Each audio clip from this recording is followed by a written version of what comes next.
Hello guys and welcome to the channel. I have very specific topic for you today, which is real geometry in Unreal Engine 5 with Nanite meshes using tileable textures. Why? Because we as an environment artist using a lot of tileable textures, this is our main approach to create something. But right now with Unreal, there are a lot of options how you can create these very dense and real volumetric models, and it's not very obvious how to use them in which case. So I have created very big comparison between a lot of different options, and I will try to show you in the video the most commonly used and how to use them. Before we will start, first let's talk about two things. First, tileable textures and normals. Why we use tileable textures? Because this is our common modular pipeline that we use module based on the tileable texture, we're achieving proper result. And it was so simple and easy before when you have been doing it with non-volumetric mesh, right? So how to achieve now proper seamless effect when you have tileable texture. First, smart mapping, which now, in my opinion, a little bit more tricky. So let's create a cube. Let's create mesh 3 meters because this is my default tiling in this project. I will be using volumetric mesh because Lumen prefer volumetric watertight meshes.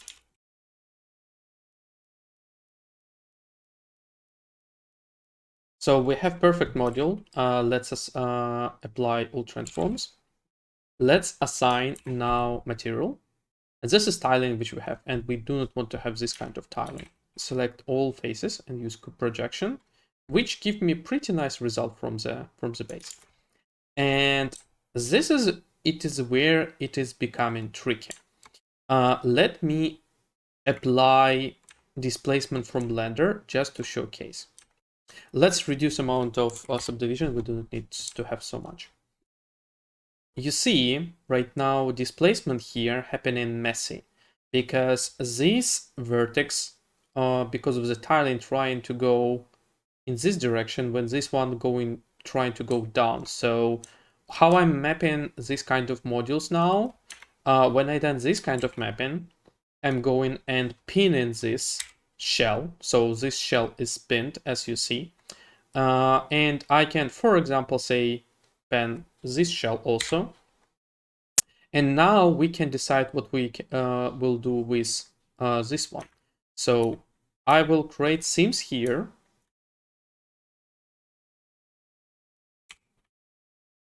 And now it is your choice what you want to do. You can or create seam here in the middle, or you can create seams like that. So it's related to how you're planning to use module. If you're planning to use module from one side, I do not think there are any issue like to create seam even on the right side. But let's imagine we're planning to use this module from both sides. So you see, I assigned seams, and now when I will use unwrap, and you see what kind of mapping now we have. We have mapping. So here you can see tileable texture is not ending, it's continuing. So our normals and our displacement will be properly balanced. And like what's happening here, we do not really care. Let's sharpen. And you see here we have some problem because displacement is not proper, but when we have enough polygons, you see, now everything looking good. And now we need to balance a little bit our displacements. It's too intense. Here it's a little bit messy, but it's pretty nice here. You see, it's just continuing and looking pretty good. I will be talking about how to solve this theme here, but long story short, the easiest solution is just delete these polygons. And now you have a perfect modular piece, which you can, even with volume, use on the up and on the side. And it's no seams, and it's looking pretty perfect. Another solution which we can try to use is using these kind of modules which offset it, and they're working together like a puzzle. I think it's working. Sadly, it's becoming tricky what to do with this kind of displacement because it can look very messy. And I would say one of the easiest solution is to limit displacement of this area. You can do this, so select all this area. Let's create a vertex group and let's exclude this from this group.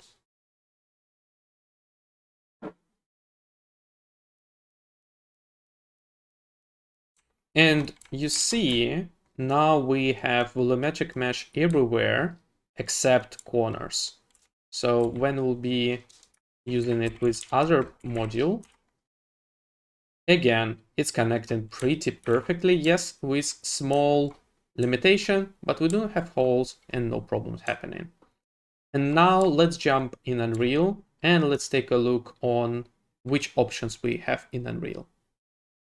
In general, right now, there are 3 ways how you can create Nanite mesh. First one, that you're like creating static geometry. And this is like all real geometry, completely modeled by using displacement tileable texture. Another approach, which is using Unreal displacement mode in static mesh window. It's here, displacement maps, but it's not modeling mode. So, and this is real time one. And you see from here, almost no difference. All of them as awesome geometry when we're close. All 3 approaches are valid. The most simple one, it is real-time displacement. Why I do not like it? This is the most expensive one. And this is a problem. You see, Nanite mesh is disaster.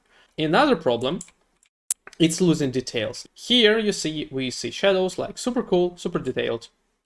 We're flying away, boom, nothing happened. But what's the win? I can do this, which we all have been missing this approach from Unreal 4. So very cool, very flexible, but super expensive geometry, and from distance it doesn't work. How it's done? I'm using Unreal 5.7. What you need? You need, first of all, mesh, and this mesh should be mapped properly. It should has a setup of mesh painting. Then you need to go into your master and set up settings of Nanite tessellation, displacement, Nanite tessellation, magnitude, center, and then create very simple shader. And in this shader, you need to connect your height map to displacement. And the biggest benefit that it's real time and you can do whatever you want with this one, but from distance you're losing volume, and this is the most expensive one. Now let's go to PreBake by using Nanite displacement mode. To make it work, you need to go and be sure that you have activated it in plugins. Nanite displaced mesh. You need to go to displacement maps and drop your height map here. It is grayscale, magnitude, center. You need to adjust these settings, trim relative error, and I'll apply change, and you see it's working. Unreal did very good work with this one. Very smart calculation on the edges. So this mesh is pretty good. Does not have this problem from distance. So shadows still exist. The problem, it's taking time. You do not have this geometry real, and you cannot use vertex painting, vertex bake. It can look very strange when you do not have material. Let me show you. It's looking super weird. So I would recommend assign material first. And last thing, and I think this is the biggest reason why I'm not using this one as often, you don't have ID control. So if you want to do displacement of 2-3 different materials, you can't. One thing which I a little bit ignored, it's a problem with normals during displacement. So right now, this is just real-time stone displacement. And this is a big problem because for different cases, you need to play with normals of our displacement different way. Right now, it's like hard edges. So you see, and because of that, it has displacement with this cracks effect. And we do not have cracks-free displacement in Unreal currently. If you want to avoid this, you need to have everything soft. And now we have it's without threshold. I started this talk about Nanite meshes from this, the most awful possible mesh. And that was triggering me a lot, how to solve these kind of cases, because it's very easy to show plaster, organic stuff, some of the brick walls. Like, it's not a big deal. But with something like that, these cracks, it's becoming visible. So, pre-baked mesh. This is our winner, as you see, because I can do this. And what? You do not see a seam. This is my way how I'm doing meshes in a lot of cases. Mesh done with Unreal modeling mode, but with a little bit of adjustment. And sometimes I prefer to go with Blender solution or Houdini solution. So how I done it? Just classical module, right? I'm going to remesh. So I'm remeshing them with very low smoothing rate or no smoothing rate at all. And usually I'm going with something like Unreal modeling mode is dope. It's very fast. Then we are going to displacement. By default, you have here Perlin noise or some kind of noise. You need to shift to texture to the map. And as you guess, use our texture to the map, which we already discussed. Subdivision 4. And then we click accept. We'll have this kind of module. And this can be cool, but yeah, so you'll have this stretching. We can live with this. Like, I think in general, like our displacement intensity a little bit high, but in general, I do not want to have this corner, right? I want it to be super straight, but we have solution. When we're doing displacement, you can use filtering. Filtering is pretty cool. You see, for example, in this case, I said that I want to have my displacement only in x plus 1. So you see, no displacement anywhere else. So if I want to have this nice module, that's pretty good option. The only thing which is making this solution not completely perfect, it has this filter. So let me show what's happening without. So without it, nothing happening, right? So when we have very low filtering, it's doing this, you see? It start cropping or distorting this area a little bit, not as good as I wanted to. And you see it's also ignoring some values. So pretty cool module, but seam with filtering or without, not great. And that's why we have our winner. Our winner is same module, but with holes. And this is super strange, I know, but let me show you. So I'm created a module and deleted corner values. So what I do, again, same operations. No. Then we go to displacement, and now magic happening. So you see, let's turn off filtering. And it's doing displacement only in this direction. So this is almost perfect module, as I said. We want to have module watertight. That's why I'm using fill hole in modeling mode, which is again working great. You see that I'm not even displacing this stuff or decimating this stuff. Okay, and you see, this is our winner. Fantastic, perfect displaced module, which we can use as a modular piece without any seams. I'm almost sure that it's possible to fix Unreal modeling mode not to have seams. I'm almost sure it's just on my side. But why I haven't invested too many time into this? Because as I said, I cannot bake vertex data. And with this one, what I can do and do a lot, I am baking vertex data. So I'm clicking bake vertex color. And now I have my curvature and ambient occlusion baked into my mesh, and I can use this as a part for my shader. So we just have taken a look on all possibilities how to create this wall, but we haven't ended because this is not all approaches. Now we going back to Blender. Why you would like to use Blender compared to Unreal? So Blender is non-destructible approach, and you can have different materials, and that's the biggest limitation in Unreal which I have. So let's say I have this module and I want to have wood beams. I cannot have in Unreal displacement only of one ID. You can use weight mask, but it's very uncomfortable to be used. The simplest setup which you can do is this. It is subdivision. If you assigned your sharp edges, you just use Catmull Clark and limit surface, and it will be properly subdivide. And then you're doing displacement, again, same logic, mid-level 0.5, strength super low, UV, your UV. Same problem, that displacement will be going everywhere, and again, I'm sure it's possible to control normals. I'm just filling in Unreal later if I need it, or sometimes I can ignore it because sometimes I'm using this trick for props or architecture elements where I do not need that seam is fine. And that's how you can get it. Pretty nice trick. After that, use weight normals. You can go to weight normal. We do not need to keep sharp because we have so much geometry that we do not need to keep sharp. And same trick if you do not have seams, you just deleting these polygons, then I'm filling it because somehow it's very hard to make these normals work right, as I said. But is this the only way how we can do this? No, there are pretty a lot of ways how we can create Nanite mesh, and there are options what you can do. You can do displacement in another software.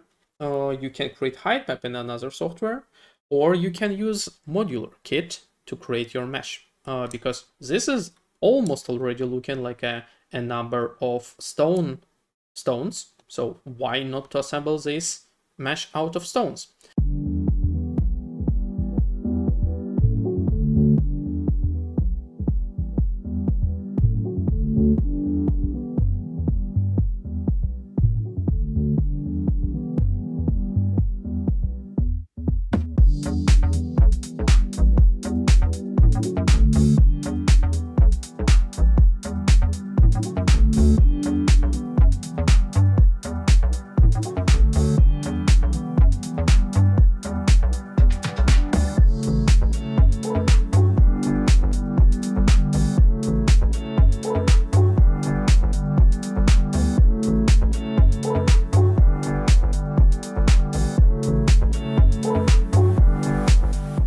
So we assembled module out of a lot of pieces, and the point with modular kits that we're using same material, so it's not that pricey because Nanite automatically optimize it. So even if you will be using your pieces like that as a level instance, it's not super pricey with Nanite.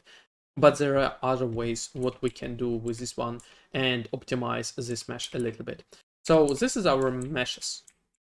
And as I said, let's convert this to pack level actor. And right click, level, create pack level actor. And we'll use word origin because right now it's great. And why it's great, as you see, you can modify it this way, but here it's instances. So it's instances, it's using same material, so it's super optimized. That's fantastic. So this thing more optimized than a level instance, which is just assembly. It has limitation. You cannot vertex paint it, mesh paint it, because it will be sharing the information between each other of them, which is the problem. So it's kind of one of these approaches, but more modular. So it's not very flexible. So that's why I want again to talk about another option, what we can do with this one. So pack level actor, great, but has limitation. So what I want to do. So if you have been working for a while, you know that merging is not something what we do not do in industry. Merging sometimes is very decent approach for some things, especially for something like that. In Unreal 5, we have fantastic tool for doing this. So I'm selecting everything. I'm going to modeling mode, and I'm going to mesh and union. So this is great because it's not just merging stuff, it's also doing optimization of the mesh. And let's just wait. So now you see we have merged mesh here, and it's doing optimization. So it's not just taking and deleting, so it's not just merging everything into one mesh, it is deleting everything unnecessary. So now you have ultra fast Nanite mesh, completely custom, which you can use for your modular piece. I would say the only problem of this modular piece is that you cannot, like, as with regular tileable texture, you cannot like scale it with -1 or something like that. Yes, this is a limitation, but for medieval stuff, you see, that's great. And also you can do variation of this modular kit. Let's say you want another piece, you can open what we had before and just create another setup. So you see, it's pretty optimized, right? So yeah, that's pretty great. And as I was saying before, because the whole piece was done with one set of bricks, it's super performance friendly. Like, this is crazy. This is one of the best approach for something volumetric. And like, we can compare, but from the performance, this is almost the same. Yes, this is using 2 materials, not 1. But geometry, like, very optimized, can be used, but cannot. So I think you see, both of them have use cases. This is definitely much more longer, but you will have a lot of material variation, mesh variation, because if you want new module, you just go to this level instance and do a new assembly, right? Not that complicated. And so another thing, because we've done it this way, right? We can create unique mask for our module very easy, like by just using generate light map. This is not my idea. I have seen this in Unreal documentation that they recommend to use generate maps for creating unique mask. And in 90% of cases, it's fine. There are 10% of cases when it's problematic. But you see, we have like pretty good mask for something like that again. And we can do mesh paint setup if we want. Or you can bake ID mask. So it's crazy. Like, you can do so much stuff with this. You can even technically combine everything into one material by using ID mask, that like everything red will be one material and green mask or something will be another material. If you want it, if you want me to show this, I can. I just don't want to go too deep into this. So that's how you use Modular Kit. So you're assembling your wall. You can assemble this manually. You can assemble this procedural way by using Houdini or geometry nodes in Blender. You get in the mesh, you merge in the mesh, and you merging it by using Union in Unreal because it's doing this fantastic optimization. So you're not spending any of your geometry, and you see it's creating it very clean, and this is perfect. This is perfect geometry, Nanite geometry mesh, and this is also almost perfect geometry mesh. I hope this video was useful for you. I tried to cover everything and share my experience. I also will publish separate paid video where I'm covering more tricks which I'm using, but I decided to do it separately because it's ended as a pretty big tutorial. So if you like what I've done here, you want more details and want to support me, you can check my ArtStation page. If you have any questions, if you want me to cover something else, please write in the comments, press like, it helps a lot. And yeah, good luck and make good art.